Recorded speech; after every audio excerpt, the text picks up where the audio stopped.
পঞ্চপল্লীর ঘটনায় সহিংসতা এড়াতে মন্ত্রীসহ ডিসি এসপি মাঠে।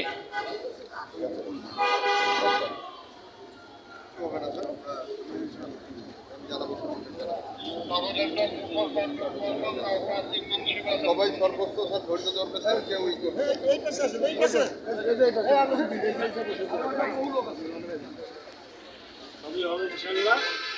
ধৈর্য ধারণ করে পরিস্থিতি মোকাবেলা করতে হবে, কারণ কোনো প্রভোকেশনে পা দেওয়া যাবে না।